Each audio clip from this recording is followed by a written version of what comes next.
మీ ఎలాంటి వ్యాపార ప్రకటనలకైనా వెంటనే మా ఛానల్ సంప్రదించండి. ప్రస్తుతం మనతో పాటు జ్యోతిష్య వాచస్పతి, జ్యోతిష్య వాస్తు పండితులు బ్రహ్మశ్రీ పోతుకొచ్చి చంద్రమౌళి శాస్త్రి గారు మనతో ఉన్నారు. గురుగారితో మాట్లాడేద్దాం. నమస్కారం గురుగారు. జై శ్రీరామ్. ఓం శ్రీమాత్రే నమః. గురుగారు, హనుమాన్ చాలీసా చాలా శక్తివంతమైనది. అయితే ప్రజలకు చాలా సందేహాలు ఉంటాయి. అసలు గురుగారు, ఈ హనుమాన్ చాలీసా మనం ఏ విధంగా చదవాలి? డైలీ మనం ఎన్నిసార్లు పారాయణ చేసుకోవాలి? కొంతమంది 21 రోజులు చేస్తారు, 41 రోజులు చేస్తారు. చాలామందికి సందేహాలు ఉంటాయి. ఎటువంటి సమస్యలు ఉన్న వాళ్ళు ఈ హనుమాన్ చాలీసా చదువుకోవాలి? మరి ఫలితం ఏ విధంగా ఉంటుంది? సో మీ మాటలో వివరించండి గురుగారు. శ్రీరామ రామ రామేతి రమే రామే మనోరమే సహస్రనామ తత్తుల్యం రామనామ వరాననే. జై శ్రీరామ్, జై శ్రీరామ్, జై శ్రీరామ్. ఓం హ్రీం హనుమతే నమో నమః. ఇక తప్పకుండా ప్రేక్షకులకి ముఖ్యంగా హనుమంతుడి గురించి మనం చెప్పక్కర్లా.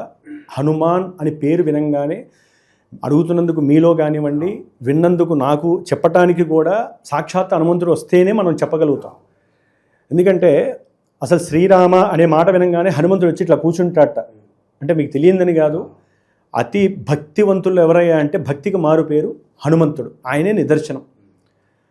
మరి అలాంటిది మీరు అడగటము, భక్తులకి సరైనటువంటి వ్యవహారము ఏ విధంగా చేయాలి, అసలు హనుమంతుడి యొక్క చాలీస విశిష్టత ఏంటి మనం చెప్పగలిగితే కనుక, ముఖ్యంగా ఈ హనుమాన్ చాలీస ఎవరైనా ప్రారంభం చేయాలి, విడిగా చదవటం వేరండి.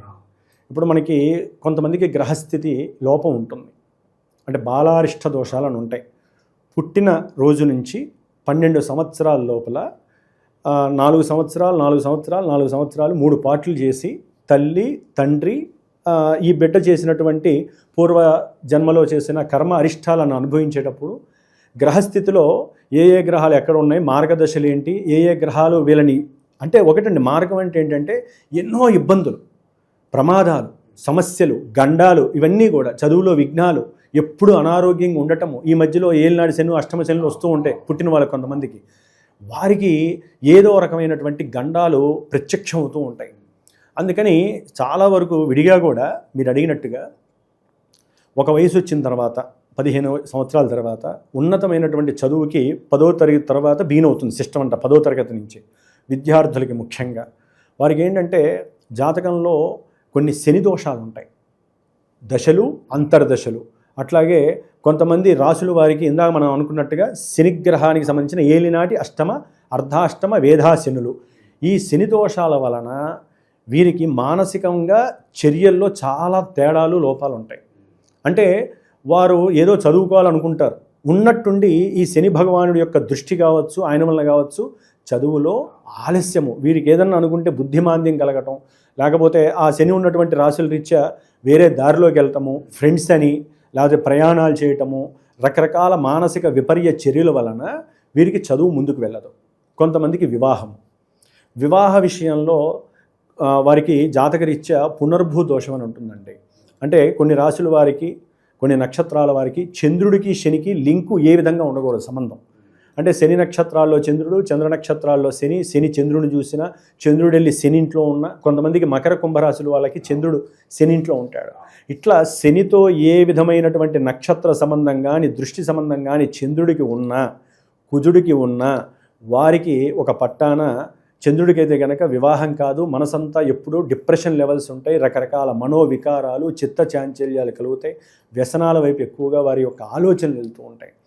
కుజుడితో సంబంధం ఉంటే ప్రమాదాలు, ఎముకలు ఇరగటాలు, లేకపోతే కొంతమందికి చేతబళ్ళు చేయటాలు, అంటే మనకి అవసరం లేని వ్యవహారాలన్నీ కూడా వచ్చేస్తాయి. గృహపరమైన సమస్యలు, వాస్తు దోషాలు, ఏదైనా ఇల్లు కొనుక్కుందామన్నా, స్థలం కొనుక్కుందామన్నా ఒక పట్టాన కొనలేరు. ఒకవేళ ఎవరన్నా కొనుక్కొని లాంగివిటిలో 10 సంవత్సరాలు 15 సంవత్సరాలకి వెళ్ళి ఆ భూమినో ఇంటినో చూడడానికి వెళ్తారు. వాళ్ళ ఆ పేరు మీద వాళ్ళదే ఉంటుంది, ఆక్యుపై వేరే వాళ్ళు ఉంటుంది. లబో దిబో అని కోర్టు కేసులు, ఈ కోర్టు వ్యవహారాలన్నిటికీ కూడా ఈ శని భగవానుడు, కుజ భగవానుడు కారణాలు. కొంతమందికి అనారోగ్య లోపాలు, ఇవే ఈ శని ప్రభావంలోనే మొత్తం ఇవన్నీ జరుగుతాయండి. కుజుడు కూడా అనారోగ్యానికి మూలకారకుడు, శత్రు రోగ రుణకారకుడు కుజుడు. దీర్ఘకాలిక అనారోగ్యాలు ఉంటాయి కదా కొన్ని, అది క్యాన్సర్స్ కావచ్చు, లేకపోతే ఇప్పుడు వచ్చేటటువంటి షుగర్లు కావచ్చు, హై బ్లడ్ ప్రెషర్స్ కావచ్చు, ఇవన్నీ కూడా శనికి సంబంధించినవి. అంటే వీళ్ళిద్దరి గురించి ఎందుకు చదువుతున్నారండి హనుమాన్ చాలీసా గురించి చెప్పమంటే అంటే మరి ఆయన దాకా వెళ్ళాలంటే మనకున్న కొన్ని ఈతి బాధలు ఉంటాయి కదా, ఇవి చర్చించుకుంటే కానీ మనం ఎందుకు చేయాలి, ఎన్ని రోజులు చేయాలనే దాని మీద దమ్ము వస్తుంది. అంటే ఒక దృఢమైన సంకల్పం ఉంచాలంటే ఈ విషయాలు తెలుసుకోవాలి. హనుమాన్ చాలీసా అందరు చదువుతారండి, ఆ బోర్డు మీద చదువుతారు, గుళ్ళలోకి వెళ్ళి చదువుతారు, కానీ దానికి అర్థం అంటే దాని యొక్క విశిష్టత తెలియదు ఎవరికి. ఎందుకంటే ప్రతి మనిషి ఎక్కడో అక్కడ కింద పడతా ఉంటాడు, పైకి లేస్తూ ఉంటాడు. ఇందాక చెప్పుకున్నట్టుగా కోర్టు వ్యవహారాదులు, ఓ పట్టాన్ని తెమలకపోవటము, కొంతమంది కోటీశ్వరులు ఉంటారు, ఉన్నట్టుండి వాళ్ళ యొక్క భాగస్వామ్యంలో మోసాలు జరగటం, దెబ్బతింటం, శత్రువులు ఎక్కువ అవ్వటం, వెంటనే వాళ్ళ యొక్క కోట్ల వ్యవహారం కాస్త అప్పుల వ్యవహారంలోకి వెళ్ళిపోతారు. అప్పటిదాకా మంచి బెంజ్ కారులో తిరిగినటువంటి వారు, టెస్లా కారులో తిరిగినటువంటి వాళ్ళు ఒక్కసారి సైకిల్ కూడా కొనుక్కోలేని, సైకిల్ బయట తిరగాలంటే భయపడతారు. అటువంటి వాళ్ళు నా జీవితంలో నేను చూశాను. ఏలినాటి అష్టమ అర్ధాష్టమ శని ప్రభావంలో, ఏలినాడి శని ప్రభావంలో ఎక్కువ మంది ఇలాంటి వాళ్ళు ఉంటారు. అందరూ ఉంటారని కాదండి, వాళ్ళ జాతకంలో దోషాలు ఉంటేనే కొన్ని ఇట్లా మనకి ప్రస్ఫుటం అవుతూ ఉంటాయి. అంటే ఇన్ని రకాల చైన్ రియాక్షన్స్తో శనికి సంబంధం ఉంటే, కుజుడికి సంబంధం ఉంటే, ఇన్ని పరువు ప్రతిష్టలకి సంబంధించిన విషయాల్లో కూడా వీరు జారవిచ్చేస్తారు. కాబట్టి వీళ్ళందరికీ దేవుడు ఎవరే అంటే హనుమంతుడు, జై హనుమాన్ అంతే. మరి ఈ హనుమంతుణ్ణి కొలవటానికి చాలామంది చాలా ఉత్సాహంగా ఉంటారు. పిల్లలు కూడా మనకి హనుమత్ జయంతిలు 2 సార్లు జరుగుతాయి. మనకి తెలంగాణ ప్రాంతం వాళ్ళకి చైత్ర పౌర్ణమి రోజున, ఆంధ్ర ప్రాంతం వాళ్ళకి వైశాఖ మాసంలో బహుళ దశమి రోజున జరుగుతాయి, ఏకాదశి. కాబట్టి ఇప్పుడు ముఖ్యంగా పుష్యమాసంలో కూడా అండి రాముల వారికి పూజ చేస్తారు కదా, కంపల్సరీ హనుమంతుడికి కూడా పూజలు, అభిషేకాలు, ప్రసాదాలు, హనుమాన్ చాలీసాలు ఇవన్నీ కూడా ధనుర్మాస పూజలు అంటారు. హనుమంతుడికి కోకొల్లలుగా చేస్తారు. మీకు తెలియదని కాదు, వినేటటువంటి ప్రేక్షకులు కూడా ప్రతి సందులో లేకపోతే ఊర్లో ఎక్కడైనా సరే హనుమంతుడి దేవాలయం లేకుండా మన దేశంలో ఎక్కడా లేదు. హనుమంతుడు ఉండాల్సిందే. కాబట్టి అంతటి విశిష్టమైనటువంటి భక్తి ఎవరికైనా ఉందంటే హనుమంతుడు. ఆయన్ని కొలవాలంటే ముఖ్యంగా ముందు మనస్సులో సంకల్పం దృఢంగా ఉండాలండి. అంటే నేను హనుమంతుడిని పూజిస్తున్నాను, ఆరాధిస్తున్నాను, కాబట్టి నేను అనుకున్న సంకల్ప క్రియలు నెరవేరుతాయి, నాకున్న దోషాలన్నీ తొలగిపోతాయి, నేను అనుకున్న ప్రతిదీ కూడా టైం టు టైం అయిపోతుంది అని ముందు వీరు ఒక బ్రహ్మే ముహూర్త సమయంలో ఒకరోజు కేటాయించుకోవాలి. అంటే ఉదయం 4:30కి ఆ ప్రాంతాల్లో స్నానం చేసి, తలనిండా స్నానం చేసి, స్త్రీలైనా పురుషులైనా చదువుకోవడానికి అదే మంచి టైం అంటారు హనుమాన్. చదువుకోవడానికి కాదు, అంటే ముందు ఒకళ్ళు ఎవరైనా దీక్ష చేపట్టాలంటే వాళ్ళు ఒకరోజు ముందు కేటాయించుకోవాలి ఒక టైంని. ఆ టైంలో లేచి నేను చేయగలనా లేదా అని అంతరిక్షంలో ఉన్న దైవాన్ని అడగాలి. పంచభూతాలు సహకరించాలండి. పంచభూతాలు ఆ బ్రహ్మీ ముహూర్తంలోనే మనకి సహకరిస్తాయి. మిగతా టైంలో గొడవలు, రకరకాల అరుపులు, కేకలు ఇంట్లో కుదరదు. కాబట్టి ఆ సమయంలో మీ మనసుని, శరీరాన్ని పంచభూతాలతో ఒక సంకల్పంతో నేను 5 రోజులు చేస్తున్నాను చేయగలిగిన వాళ్ళు, ఓపిక ఉన్నవాళ్ళు. కొంతమంది 11 రోజులు చేస్తారు, కొంతమంది 21 రోజులు చేస్తారు, కొంతమంది నక్షత్ర రోజులు 27 రోజులు చేస్తారు, కొంతమంది సంఖ్య ఉంటుంది 14 రోజులు 13 రోజులని సంఖ్య ఉంటుంది. దీక్ష తీసుకున్న వాళ్ళు 41 అసలు 48 లెక్క. కొంతమంది 108 రోజులు పెట్టుకుంటారు. అంటే దీక్షకి వాళ్ళు చేయగలిగే స్టామినాని బట్టి ఉంటుందండి. రోజుకి ఎన్నిసార్లు చదవాలండి? అసలు ఈయన టచ్ చేయాలంటే ముందు ఎవరిని డైరెక్ట్గా హనుమాన్ చాలీసా చదివితే ఎవరికి ఏ ఫలితము రాదు. ఎన్నిసార్లు రోజుకి 1000 సార్లు చదవండి, మీకు ఫలితం రాదు. ఎందుకని? ఆయనకి ఇష్టం ఉండదు, ఆయన పొగిడినా ఇష్టం ఉండదు. హనుమాన్ చాలీసా మొత్తం అదే. మనం ఏంటంటే హనుమాన్ చాలీసా హనుమంతుడి గురించి చదువుతున్నాం అనుకుంటారు. తులసీదాసు గారు ఏం చేశారు, నాయన హనుమంత నిన్ను గురించి కాదు రాములు వారిని పొగుడుతున్నానయ్యా అని చెప్పి మొత్తం ఆయన్ని పొగుడుతూ మధ్యలో ఈయన్నే అసలు మొత్తం ఫ్రేమ్ అవుట్ చేశాడు ఆయన. కాబట్టి శ్రీరామ రామ రామేతి రమే రామే మనోరమే సహస్రనామ తత్తుల్యం రామనామ వరాననే ఈ యొక్క శ్లోకాన్నో లేకపోతే ఈ యొక్క మంత్రాన్నో, ఇది ఒక రకంగా పరమశివుడు అమ్మవారు పార్వతీదేవికి ఈ మంత్రాన్ని చెప్పాడు. కాబట్టి ఈ మంత్రాన్ని చదివితే 1000 సార్లు, కొన్ని వేల సార్లు చదివినంత ఫలితం వస్తుంది అని చెప్పారు. మనం ఏం చేయాలంటే హనుమాన్ చాలీసాకు ముందు 108 సార్లు చక్కగా స్వామివారిని, శ్రీరాముల వారిని ఆరాధించాలి. హనుమంతుడు పంచభూతాల్లోనే ఉన్నాడు, మన పక్కనే ఉంటాడు. సూక్ష్మ రూపధారి తెలుసు కదా మీకు, సూక్ష్మ రూపధారి అయి లంకా పట్టణాన్ని దహించిన వాడు ఈయనొక్కడే. లేదా రావణాసుని ఎదిరించే శక్తి ఒక రకంగా ఎవరికీ లేదు. ఈయన ఉండబట్టే అన్ని విజయాలు చేకూరినాయి. రాజులకి. కాబట్టి మరి బ్రహ్మచారి అయినటువంటి మనసులో దోషం లేనటువంటి అతి భక్తివంతుడు రాములు వారి యొక్క దాసుడు హనుమంతుడిని పూజించాలన్నా, హనుమంతుడు అష్టోత్తరంతో పూజ చేయాలన్నా ముందు రాములు వారికి అయ్యాకే సీతమ్మ వారికి హనుమంతుడి దగ్గరికి రావాలని చెప్పి శాస్త్రం చెప్తోంది, గురువులు చెప్పారు. మనకు కూడా చాలామందికి తెలుసు, కొంతమంది తెలియని వాళ్ళు ఇప్పుడు తెలుసుకుంటారు. మరి చేసినప్పుడు నువ్వుల నూనెతో దీపారాయణ చేయాలండి. 5 ఒత్తులు వేయాలి. 5 ఒత్తులు వేసి, సో ఖచ్చితంగా దీపం వెలిగించే మనం పారాయణం చేయాలి గురుగారు. దీపం లేకుండా మీరు ఏది చేసినా ఒకటండి. అంటే ప్రశాంతంగా ఇట్లా ఆయనలాగా కూర్చొని చేసేంత శక్తి మనకు ఉండదు. మన ఎదురుకుండా ఒక పరమశివుడు ఉండాలి. ఒట్టి ఫోటోలు పెట్టుకొని చేస్తే ఏది రాదండి. చిమ్ముకోవాలి, తుడుచుకోవాలి. బ్రహ్మీ ముహూర్తంలో ఆయనకి సంబంధించిన కాషాయ రంగు వస్త్రాలు ధరించాలి, దీక్షా వస్త్రాలు. అవి కొత్తవైనా సరే పాతవైనా ఉతుక్కొని చక్కగా అవి మళ్ళీ పక్కన పెట్టుకోవాలి. అవి ఊరిని ఉతకూడదండి.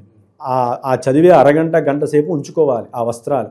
చక్కగా ఆయనకి సంబంధించిన సింధూరాన్ని ధరింపజేసుకోవాలి. వీలుంటే ఆయన రుద్రస్వరూపుడు కదా, విభూతి నామాలు పెట్టుకొని ఆ యొక్క సింధూరం పెట్టుకొని ఆసనం వేసుకోవాలి. దర్భచాప ఆసనం కానీ లేకపోతే మామూలుగా ఆసనాలు దొరుకుతాయి. పీఠ మీద డైరెక్ట్గా కూర్చోకూడదు. కాబట్టి వేసుకొని కూర్చొని దీపారాధన చేసి అక్షతలు, ఎరుపు అక్షతలు వాడాలండి. ఎరుపు అక్షతలు వాడేసి, ఇంకా శని దోషాలు ఉన్నవాళ్ళైతే ఆ దీపారాధన కింద కాస్త నల్ల నువ్వులు కూడా వేయచ్చండి.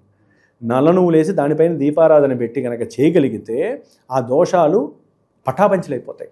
చేసుకొని స్వామివారి యొక్క హనుమాన్ చాలీసాని దాదాపుగా రోజుకి 11 సార్లు మినిమం. అంత ఓపిక కూడా లేదు, సమయం లేదు, అందరికీ కుదరదు, కానీ చేయాలని తాపత్రయం ఉంది. 5 సార్లు చేయాలి. ఆయన సంఖ్య 5 చేస్తూ దాదాపు 45 రోజులు. ఏది లేని వాళ్ళు మినిమం 11 రోజులు పెట్టుకోవాలి. ఓకే, కంటిన్యూస్గా చేస్తేనే ఫలితం వస్తుంది గురుగారు. కొంతమంది ఆడవాళ్ళు ఉంటారు, వాళ్ళకి మధ్యలో కుదరకపోవచ్చు. సో మరి అటువంటి సందర్భాల్లో మరేంటి, కంటిన్యూస్గా అన్ని రోజులు చేస్తేనే ఫలితం వస్తుందా, బ్రేక్ ఇస్తూ చేసినా వస్తుందంటారు? యాక్చువల్లీ దీక్ష అనేది విరామం లేనటువంటిది. బ్రేక్ ఉంది అంటే వాళ్ళ మళ్ళీ బిగిన్ చేయాల్సిందే. స్త్రీలకి అవకాశం ఉంది, కానీ ఇక్కడ స్త్రీలు మినిమంలో మినిమము ఒక 21 రోజులు పెట్టుకోవచ్చు. వారికి 4 రోజులే ఇబ్బంది. 5వ రోజు నుంచి వాళ్ళు ఎలిజిబుల్ ఏ పూజ చేయడానికైనా, ఏ దీక్ష చేపట్టడానికైనా. మరి స్త్రీలు వారి యొక్క ఋతుధర్మం ఆచరించిన 5వ రోజు స్నానం కూడా అయిపోయిన తర్వాత 6వ రోజున ప్రారంభం చేయాలి. చేసి 21 రోజులు పెట్టుకోవాలి, లేదా 14 రోజులు పెట్టుకోవాలి. పెట్టుకొని చక్కగా ఆ యొక్క స్వామివారిని కనుక ఆరాధిస్తే కనుక దానికి ఏ కలశాలు అక్కర్లేదండి. కలశాలు పెడితే మళ్ళీ తతంగం వేరు, బ్రాహ్మడు రావాలి, దానికి మంజు సూక్త పారాయణలు ఉంటాయి. కొంతమంది అండి బ్రాహ్మడి చేత రోజు ఇంత 11 మంది బ్రాహ్మణుల చేత 14 సార్లు మంజు సూక్త పారాయణ ఉంటుంది, పవన సూక్త పారాయణము ఉంటుంది, హోమము ఉంటుంది. దీంట్లో కొంతమందికి అనారోగ్యము, శత్రురోగ రుణాలు ఎక్కువ ఉన్న వాళ్ళకి ఏంటంటే కొంతమంది మృత్యువుతో పోరాడే వాళ్ళు ఉంటారు. వారి పేరు మీద మంజు సూక్త పారాయణ చేశాక జపం ఉంటుంది. ఓం ధన్వనాగా ధన్వనా జింజయేమ ధన్వనా తీవ్ర సమధో జయేమ ధనుష్యత్రో రపకామం కృణోతి ధన్వన సర్వా పరిశో జయేమ. అంటే శత్రుబాధ నివృత్తి కోసం మామూలుగా ఇది ఈ మంత్రపూర్వకంగా మేము చేసేది. మరి సామాన్యులు మర్కటేశ మహోత్సాహ సర్వ శనిగ్రహ నివారక లేదా సర్వ నవగ్రహ నివారక శత్రు సంహార మాం రక్ష శ్రియం దాపయమే ప్రభో హనుమాన్ అని చెప్పుకుంటారు. ఇంకా మాలాంటి వాళ్ళు మళ్ళీ బ్రాహ్మణం కానీ లేకపోతే పురోహితులు కానీ కాస్త అనుష్ఠాన బలం ఉన్నవాళ్ళు ఓం నమో భగవతే ఆంజనేయాయ మహాబలాయ నమ స్వాహ అనేటటువంటి ఈ బీజాక్షర సంపుటిని చక్కగా హనుమాన్ చాలీసాకి లింకు పెట్టి చదువుతారు. గురుగారు, ఇప్పుడు మనకు ఒక్కొక్కరికి ఒక్కొక్క సమస్య ఉంటుంది. కొంతమంది ఆర్థిక సమస్యలు, కొంతమందికి కుటుంబ సమస్యలు ఉంటాయి. సో ప్రతి ఒక్క సమస్యకి అందులో మంత్రాలు ఉంటాయా? అంటే ఒకటండి, సమస్య ఏదైనా పరిష్కారం ఒకటే. ఎందుకంటే అన్ని సమస్యలకి హనుమాన్ చాలీసా అంటే మిగతా దేవుళ్ళ పూజలు చాలా ఉంటాయిగా. మెయిన్ ఇదేంటంటే ఇందాక ఫస్ట్లో చెప్పాను కదా, శత్రు నివృత్తి. శత్రువులు అంటే ఎవరండి? ఎదురుకుండా కనిపించేవాళ్ళు. ఒకప్పుడు మిత్రులైన వాడే శత్రువు ఉంటాడు, ఇప్పుడు మిత్రువుగా ఉన్నవాడు శత్రువు అవ్వచ్చు, లేకపోతే నువ్వే వాడిని శత్రువుగా చేసుకోవచ్చు. ముందు హనుమాన్ చాలీసా ఎందుకు చదవాలంటే అండి, మనలో ఉన్నటువంటి కామ క్రోధ లోభ మోహ మద మాత్సర్యాలని 6 అరిషడ్వర్గాలు శత్రువులు, అంతర్గత శత్రువులు. వీటిని దాడి మనం బయటకు వస్తే మీరు శత్రువు మిత్రువు నాకు తెలుస్తుంది. ఆ సూక్ష్మ జ్ఞానం రావాలంటే ముందు మనం చెప్పే సంకల్పం ఎంత గొప్పగా ఉండాలంటే అండి, సింధూరపు అక్షతలు. ఆ సింధూరపు అక్షతలు కూడా ఆవు నెయ్యి వేసి తయారు చేసుకోవాలండి. ఓన్లీ ఆయనకి సింధూరపు అక్షతలతోనే పూజ చేయాలి. రాముల వారి ఫోటో పెట్టాలి, హనుమంతుడిని కూడా ఫోటో పెట్టుకొని వాళ్ళ ముందే దీపారాయణ చేయాలి. ఆ అక్షతలు పక్కన డబ్బాలో కలిపి పెట్టుకోవాలి. అవి చేతిలో పట్టుకొని ఈ పారాయణ హనుమాన్ చాలీసా ఒక రకంగా పారాయణ లాంటిదే. బిగిన్ చేసేటప్పుడు శ్రీరామం బిగిన్ చేసేటప్పుడే వాళ్ళ కోరికను మనసులో చెప్పుకోవాలి. అంటే అంతరిక్షానికి పంచభూతాలకి చెప్పుకోవాలి సంకల్పము. అది మాలాంటి వాళ్ళని అడిగిన చెప్తారు, లేకపోతే వాళ్ళైనా సరే వాళ్ళ కోరిక, అయ్యా నాకు ఈ విధంగా అనారోగ్య సమస్యలు ఉన్నాయి, లేకపోతే నాకు చదువులో ఆటంకాలు వస్తున్నాయి. కొంతమంది భార్యాభర్తలు ఊరికనే పాపం వాళ్ళకి సమస్యలు వస్తూనే ఉంటాయి కుటుంబంలో. ఇవి కూడా ఇవేనండి, ఎన్నో సమస్యలు ఉంటాయి. ముఖ్యంగా భార్యాభర్తల సమస్యకి హనుమాన్ చాలీసా పారాయణ విశేషమైన ఫలితాన్ని ఇస్తుంది. ఏమంటే రాముల వారు సీతమ్మ వారినే కలిపినటువంటి మహానుభావుడు, అతి భక్తిమంతుడు ఎవరే అంటే హనుమంతుడు. అంతకు మించిన స్టోరీ ఇంకేముంది? రామాయణం మొత్తం హనుమంతుడే. మరి చేసుకొని ఇద్దరు వీలుంటే కనుక భార్యాభర్తల మధ్య సమస్య ఉంటే కోర్టులకి లాయర్ల దగ్గరికి వెళ్ళి డబ్బులు వదిలించుకోకూడదండి. మనలో మనో అహంకారము, గర్వము, దర్పము ఎవరిలో ఉంటేనే వాళ్ళు కీచులాడుకుంటూ ఉంటారు. అవి ఏమవుతుందంటే స్ప్రెడ్ అయిపోతుంది, దూరం అయిపోతారు. వాళ్ళిద్దరూ అనుకొని ఎట్లయితే కొట్టుకుంటున్నారో దేవుడి దగ్గర కూర్చొని వాళ్ళిద్దరూ పెట్టుకొని హనుమాన్ చాలీసా ఏకకంఠంతో చదివేటటువంటి యోగాన్ని చేసుకోవాలి. అంటే కఠినమే, ఇద్దరు ఒకళ్ళ మొహం చూసుకోవాలంటేనే కీచులాడుకుంటారా, కొట్లాడుకునేంత పరిస్థితి. ఏం చేయాలి? కఠినంగా పెట్టుకొని మనకి హనుమంతుడే శ్రీరామ రక్ష అని అనుకొని హనుమంతుడికి తగ్గటువంటి హనుమాన్ చాలీసా అతులిత బలరామం అని బిగిన్ చేసి 41 చదివారంటే దాదాపు 48 రోజులు అనుకుంటే అండి, ఒక 10 రోజులు 12 రోజుల్లోనే వాళ్ళల్లో వచ్చేటటువంటి ఆ దివ్యత్వము, ఆ శక్తి చాలా గొప్పగా పనిచేస్తుందని నేను చిన్నప్పుడు ఎంతోమందిని చూశాను. అట్లాగే నాకున్న అనుభవంలో ఎంతోమందికి చెప్పాను, వాళ్ళు ఎంతోమంది చేశారు. ఇన్ని రకాలుగా హనుమాన్ చాలీసా చదవాలి. ప్రతినిత్యము ఒక ఎన్ని రోజులు చేసినా స్వామివారికి బెల్లం పానకం చాలా ప్రధానం, నివేదనగా కంపల్సరీ చేయాలి. బెల్లం పానకం పెట్టాలి. పెసరపప్పు కాకపోయినా జస్ట్ అరటిపండు ఒకటైనా సరే, లేకపోతే 2 నైవేద్యం పెట్టాలి. ఆ బెల్లం పానకం నైవేద్యం పెట్టాక చీమలకు విడిగా పోయాలి, కొంచెం పక్కగా పోసి తర్వాత వీళ్ళు తీర్థం తీసుకోవాలి. ఒక పూట భోజనం చేయాలి. రాత్రిపూట మాత్రము అరటిపండ్లు పాలు తీసుకోవటం ఉత్తమం. అసలు ఏ నూనె అనేది ముట్టుకోకూడదు ఆ 45 రోజులు. హనుమాన్ చాలీసా చదివేటటువంటి వాళ్ళు నూనె నెత్తి మీదకి రాసుకోకూడదు, నూనెని మన వంటకాల్లో వేసుకోకూడదు. ఆవు నెయ్యి వేసుకోవాలి. కొబ్బరి నూనెతో వంట చేసుకొని తింటే లోపల మరి అనారోగ్యాలు ఎట్లా పోతాయండి? పెంచేదే శని భగవానుడు నూనె ద్వారా. అందుకని నూనెను వాడకూడదు. శిరస్సును ప్రతిరోజు కూడా శిరస్నానం చాలా ప్రధానము. వస్త్రధారణం, నూతన వస్త్రం ప్రతిరోజు కాదు, ఇందాక చెప్పాక 11 రోజులైనా 45 రోజులైనా అదే వస్త్రాన్ని దేవుడి దగ్గర ఒక పక్కగా కవర్లో పెట్టుకొని అదే ధరించాలి. కింద ఆసనం మస్ట్ అండ్ షుడ్ ఆచమనం చేయాలి, చేసుకోవాలి. చేయటానికి ముందు ఒక బ్రాహ్మడికి స్వయం పాకం ఇచ్చి ఏదో బ్రాహ్మడికి దేవాలయంలో చెప్పుకోవాలి, ఏమంటే నేను ఇట్లా పారాయణ చేస్తున్నాను, ఒక హనుమంతుడి గుళ్ళో చెప్పుకోవాలి. నేను మళ్ళీ చివరి రోజు వారికి ఏంటంటే 48 రోజులకి అష్టోత్తరానికి డబ్బులు కట్టేసేయండి. వారు చేసే పూజ ఉంటుందండి దివ్యం. ఎందుకంటే మన మనోబలంతో పాటుగా క్షేత్రబలం ఉండాలి. క్షేత్రంలో హనుమంతుడి పూజ వాళ్ళు మంత్రంతో చెప్తారు కదా, చాలా బలంగా ఉంటుంది. చెప్పి చివరిలో మీ ఇంట్లో కానీ ఎక్కడైనా, ఇప్పుడు మాలాంటి వాళ్ళు పీఠాల్లో మేము ప్రతి అమావాస్యకి ఇలాంటి దోషాలకి హనుమంతుడి హోమం అనో లేకపోతే పాశుపత హోమాలనో చాలా చేస్తూ ఉంటాను నేను. కాబట్టి మాలాంటి వాళ్ళని సంప్రదించవచ్చు. మీ ఇంట్లో చేయగలిగేటటువంటి బ్రాహ్మణులు వస్తారు, పురోహితులు, లేదా మీకు ఎక్కడ నమ్మకం ఉంటే అక్కడ దేవాలయంలోనే సరే చివరి రోజున హనుమంతుడి హోమము, రుద్ర హోమము కంపల్సరీ జరగాల్సిందే. ఎంతోమందికి అన్నదానం 14 మందికి అన్నా చేయాలి. ఈ విధంగా చేయగలిగితే అనుకున్న పని మీకు 20 రోజులకే దాని యొక్క ఎఫెక్ట్ కనిపిస్తుందని ఇంతమంది చెప్పారు. హనుమంతుడు వచ్చి పక్కన కూర్చుంటాడు అంతే. మీరు హనుమాన్ చాలీసా చదువుతుంటే శ్రీరామ ఎప్పుడైతే బిగిన్ చేశారో హనుమంతుడు వచ్చి ఇట్లా కూర్చుంటాడట. ఆయన కూర్చునే స్వరూపం మనకి తెలియదు. మనకి జీవితంలో భయము, బెదురుపాటు, ఏ పని చేద్దామని ముందుకెళ్ళాలని కాన్ఫిడెంట్ లేకపోవడం, ఇవన్నీ ఏమీ ఉండవంటారు మొత్తానికి.